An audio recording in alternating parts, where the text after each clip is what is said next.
കണ്ണുണ്ടായാൽ പോരാ കാണണം എന്ന തലക്കെട്ടോടെ ഫാദർ വർഗീസ് വള്ളിക്കാട് ഫേസ്ബുക്കിൽ പങ്കുവച്ച പോസ്റ്റ് ശ്രദ്ധേയമാകുന്നു. ഫേസ്ബുക്ക് പോസ്റ്റിലെ പ്രസക്ത ഭാഗങ്ങൾ ഇങ്ങനെയാണ്. ക്രിസ്ത്യാനികളെ ഇല്ലായ്മ ചെയ്യണം എന്ന കാഴ്ചപ്പാട് മതരാഷ്ട്രീയ ബോധ്യങ്ങളുടെ അവിഭാജ്യ ഘടകങ്ങളായി സ്വീകരിച്ചിരിക്കുന്ന പ്രസ്ഥാനങ്ങളും വിവിധ തെറ്റിദ്ധാരണകൾ മൂലം സഭയെ ആക്രമിക്കുന്ന രാഷ്ട്രീയ പാർട്ടികളും മതസംഘടനകളുമുണ്ട്. ഇവ രണ്ടും പലപ്പോഴും ഒരേ രീതിയിൽ കാണപ്പെടുമെങ്കിലും ഒന്നല്ല. രണ്ടിനോടുമുള്ള ക്രൈസ്തവ സമീപനവും ഒന്നല്ല. തെറ്റിദ്ധാരണകൾ മാറ്റിയെടുക്കുവാൻ സംവാദങ്ങളും തുറന്ന സമീപനവുമാണ് ആവശ്യം.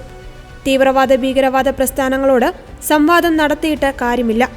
മതങ്ങൾ തമ്മിലോ മനുഷ്യവംശങ്ങൾ തമ്മിലോ വിവിധ സമുദായങ്ങൾ തമ്മിലോ ഉള്ള വിദ്വേഷം ഒരു രാഷ്ട്രീയ പ്രത്യയശാസ്ത്രത്തിന്റെ അവിഭാജ്യ ഘടകമായിരിക്കുമെന്നതും അത്തരം വെറുപ്പ് ഉൽപ്പാദിപ്പിക്കുന്ന പ്രത്യയശാസ്ത്രങ്ങൾ ഹിംസാത്മക മാർഗങ്ങളിലൂടെ നടപ്പാക്കാൻ ആസൂത്രിതമായി ശ്രമിക്കുന്നതും സംവാദത്തിലൂടെയോ തുറന്ന സമീപനം കൊണ്ടോ മാത്രം മാറ്റിയെടുക്കുവാൻ കഴിയുന്നതല്ല.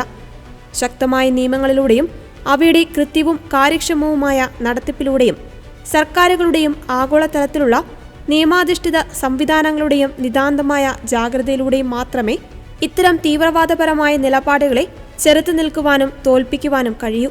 അധിനിവേശവും അക്രമവും അനുകരണീയ മാതൃകയായി സ്വീകരിച്ചും നിലവിലുള്ള നിയമവ്യവസ്ഥയെയും രാഷ്ട്രീയ രൂപങ്ങളെയും ദുരുപയോഗപ്പെടുത്തിയും സമൂഹത്തിൽ ആധിപത്യം സ്ഥാപിക്കുന്ന പൊളിറ്റിക്കൽ ഇസ്ലാമിന്റെ വിവിധ രൂപങ്ങൾ ഇന്ന് എല്ലാവർക്കും സുപരിചിതമാണ്.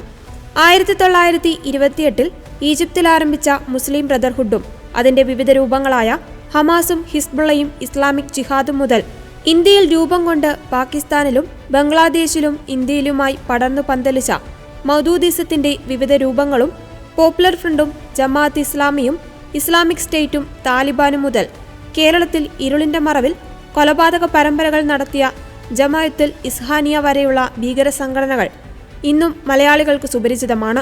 അത്തരം സംഘടനകളെയും അവരുടെ പ്രത്യയശാസ്ത്ര നിലപാടുകളെയും ശക്തമായി ന്യായീകരിക്കുകയും അവയെ പിന്തുണയ്ക്കുകയും ചെയ്യുന്ന രാഷ്ട്രീയ പാർട്ടികളും പ്രസ്ഥാനങ്ങളുമുള്ള നാടാണ് കേരളമെന്നതും രഹസ്യമായ കാര്യമല്ല.